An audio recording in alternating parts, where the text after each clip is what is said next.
दोस्तों आज हम आपको भारत के एक ऐसे स्टेट के सफर पर लेकर जा रहे हैं जहां के लोगों को सबसे शांत माना जाता है। यहां की राजधानी को द टेम्पल सिटी के नाम से भी जाना जाता है। एक ऐसा स्टेट जहां है दुनिया का सबसे पुराना पत्थर और जहां आपको देखने को मिलेगा आर्किटेक्चरल मार्वेल। एक ऐसा राज्य जो पक्षियों और जानवरों के लिए है हेवन।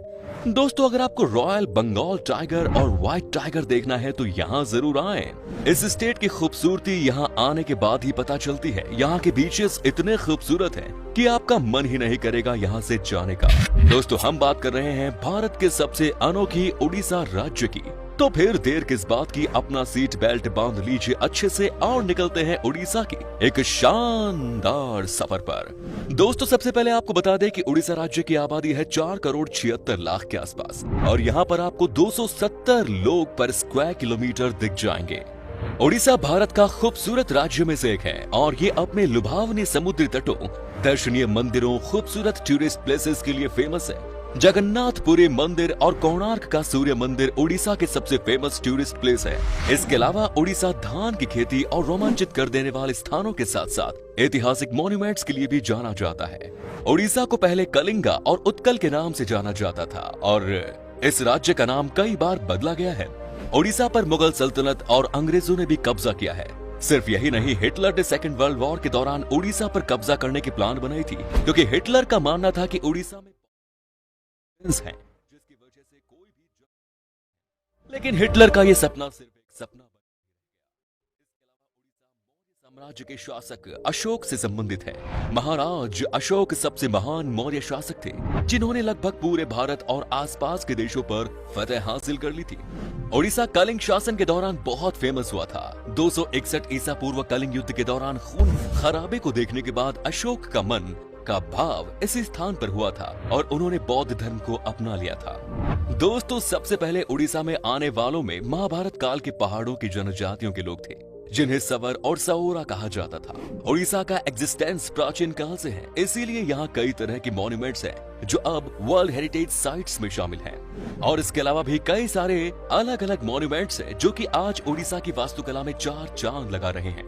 उड़ीसा एक कल्चरली रिच स्टेट है। उड़ीसा की कल्चर के बारे में बहुत कम लोगों को ये बात पता होगी कि यहाँ 62 समुदाय के लोग निवास करते हैं और सभी समुदाय के लोगों को अपनी एक अलग ही कल्चर है। राज्य की कल्चर हिंदू, बौद्ध और जैन धर्म का एक मिश्रण है। यहाँ के आदिवासी लोगों की जो कल्चर है उसको राज्य का अहम हिस्सा माना जाता है। उड़ीसा राज्य के ओडिसी डांस की जितनी तारीफ की जाए उतनी कम है। ओडिसी डांस को दुनिया भर में सराहा जाता है और इस फोक डांस को देखने और सीखने के लिए दूर दूर से लोग आते हैं। ओडिसी डांस की मुद्राएं बहुत आकर्षित और दिलचस्प होती है, मन करता है कि बस देखते ही जाएं। उड़ीसा के इस डांस फॉर्म को सबसे पुराना माना जाता है। दोस्तों उड़ीसा की आर्ट, कल्चर, फेस्टिवल और म्यूजिक इस राज्य को अपनी अलग ही पहचान दिलाते हैं। उड़ीसा राज्य में कई त्योहार मनाए जाते हैं जिनका अपना एक अलग इम्पोर्टेंस है और ये त्योहार राज्य के आर्ट, कल्चर और ट्रेडिशन को उजागर करने में अपनी भूमिका निभाते हैं।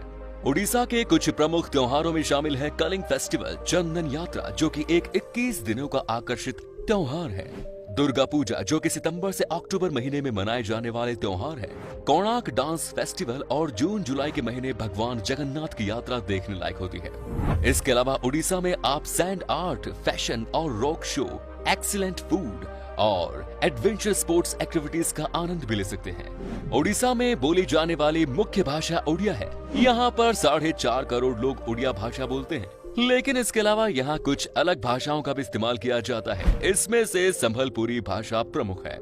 सोने चांदी पर की जाने वाले तार की खूबसूरत कारीगरी के लिए उड़ीसा को एक अलग ही पहचान मिलती है और ये फ्लिग्री के नाम से जाने जाते हैं। इस आर्ट को गौर से देखने पर पता चलता है कि सोने और चांदी पर कितनी बारीकी से काम किया गया।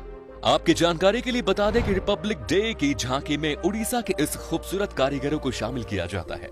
इसके अलावा उड़ीसा की संभल और इक्कत साड़ियां भारत में बहुत पॉपुलर हैं। यहाँ साड़ियां हाथों की कारीगरी यानी कि हैंडलूम से बनाई जाती है।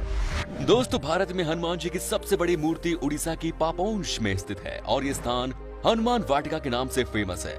उड़ीसा के सबसे धार्मिक जगह पुरी के जगन्नाथ मंदिर और भगवान जगन्नाथ की रथ यात्रा वर्ल्ड फेमस है। और कोणार्क के सूर्य मंदिर को देखने के लिए हर साल लाखों टूरिस्ट्स आते हैं। ब्रह्मपुर के पास जोगदा में स्थित राजा अशोक का फेमस शिलालेख और कटक का बारबाटी किला भारत के आर्कियोलॉजिकल हिस्ट्री में बहुत इंपॉर्टेंट है। राज्य के 64% से भी ज्यादा लोग एग्रीकल्चर पर डिपेंडेंट हैं। कुल 87 लाख 89,000 हेक्टेयर भूमि पर सिंचाई की फैसिलिटीज अवेलेबल है। चावल, तिलहन, मूंगफली, दाल, जूट, गन्ना, नारियल, हल्दी जैसे फसलें यहाँ उगाई जाती हैं। बात की जाए यहाँ की लिटरेसी रेट की तो ये 81%, यानी कि यहाँ पर हर 100 में से 81 इंसान पढ़े लिखे हैं। दोस्तों, क्या आपने सिमिलीपाल वाइल्ड लाइफ सेंचुरी के बारे में सुना है? अगर नहीं तो आपको बता दें कि उड़ीसा के इस वाइल्ड लाइफ सेंचुरी पर आपको 100 से ज्यादा रॉयल बंगाल टाइगर देखने को मिलेंगे। दोस्तों, उड़ीसा के लोगों के बीच में भी मछली खाने का बड़ा शौक है। कोलकाता की तरह यहाँ पर 100 से ज्यादा स्पीशीज की मछलियाँ मिलती हैं और उनसे तरह तरह की लाजवाब रेसिपीज बनाई जाती हैं। अगर आपको उड़ीसा जाने का मौका मिले तो आप यहाँ के खाने का जायका जरूर लीजिएगा। सिर्फ मछलियाँ ही नहीं दोस्तों, उड़ीसा में भी आपको तरह तरह की मिठाई खाने को मिलेंगी। यहाँ मिठाई खाना सबको पसंद है। दिन हो या रात, खाने के बाद कुछ मीठा तो यहाँ चलता ही है। उड़ीसा की मिठाई भी बहुत ही अलग तरह की होती है। यहाँ पर आपको खाने के लिए रसगुल्ले से लेकर रस मलाई तक सब मिल जाएंगे। दोस्तों, उड़ीसा का मौसम भी बहुत ही कमाल का होता है। यहाँ पर हमेशा बारिश होती है और इसीलिए यहाँ पर आपका दिल लगा रहेगा। राज्य में चारों तरफ हरियाली है और जब बारिश होती है तो उसके बाद तो यहाँ का नजारा ही अलग लगता है। चारों ओर देखकर ऐसा लगता है कि मानो जन्नत हो। यहाँ पर साफ सफाई का भी खूब ख्याल रखा जाता है। आपको यहाँ कहीं भी गंदगी नहीं मिलेगी। चलिए अब बात करते हैं उड़ीसा की उन जगहों की जहाँ आप घूमने जा सकते हैं और साथ ही हम बताएंगे आपको कितना पैसा खर्च करना पड़ेगा उड़ीसा घूमने के लिए। नंबर 1 इज जगन्नाथ मंदिर। इसे 12वीं सेंचुरी में गंगा राजवंश के शासक द्वारा बनवाया गया था। पूरी दुनिया में मशहूर रथ यात्रा का सबसे फेमस फेस्टिवल यहाँ मनाया जाता है। यहाँ पूजे जाने वाले मुख्य देवताओं में भगवान जगन्नाथ, भगवान बलभद्र और देवी सुभद्रा है। लोग भगवान जगन्नाथ का आशीर्वाद लेने के लिए जिंदगी में एक बार उड़ीसा जरूर जाते हैं। ये मंदिर 4 धाम यात्रा में भी आता है, जो है पुरी, द्वारिका, रामेश्वरम और बद्रीनाथ। मंदिर शहर के बीचों बीच एक ऊंचे चबूतरे पर बना है। करीब 7 मीटर ऊंची दीवारों से घिरा ये मंदिर देखने में बेहद खूबसूरत लगता है। मंदिर में जाने के भी नियम है और गैर हिंदू को जाने की परमिशन नहीं है। Next is Bhubaneswar. दोस्तों, ये है खूबसूरत राज्य उड़ीसा की राजधानी शहर। मंदिरों का शहर के नाम से जाना जाने वाला भुवनेश्वर उड़ीसा में घूमने के लिए सबसे अच्छे टूरिस्ट प्लेसेस में से एक है। उड़ीसा की राजधानी के रूप में जाना जाने वाला ये शहर लंबे समय तक राजा शिशुपाल के शासन में था।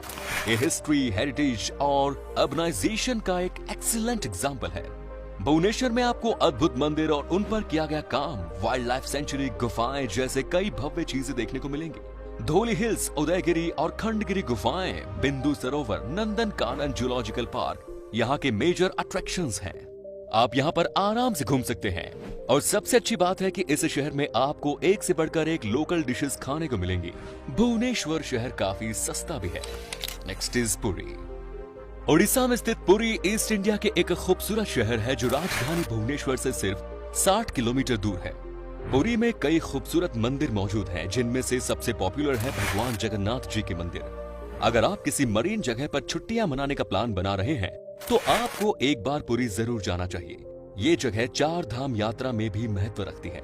पुरी बीच फेस्टिवल, पुरी जगन्नाथ मंदिर, चिल्का झील और बर्ड सेंचुरी और गुंडीचा घर मंदिर यहाँ के मेजर अट्रैक्शंस हैं। नेक्स्ट इज कोणार्क मंदिर। दोस्तों, कोणार्क एंशिएंट आर्ट और स्कल्पचर पटभूमि है और उड़ीसा का सबसे अच्छा डेस्टिनेशन है। भारत के 7 अजूबों में से एक कोणार्क का सूर्य मंदिर की नक्काशी को देखने के लिए यहाँ साल भर टूरिस्ट की भीड़ जमा रहती है।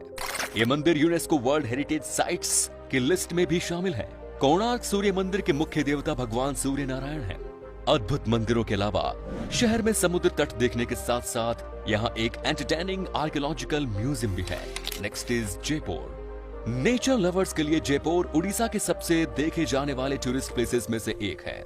जयपुर शहर 16वीं सेंचुरी में सूर्यवंशी राजवंश द्वारा स्थापित किया गया था।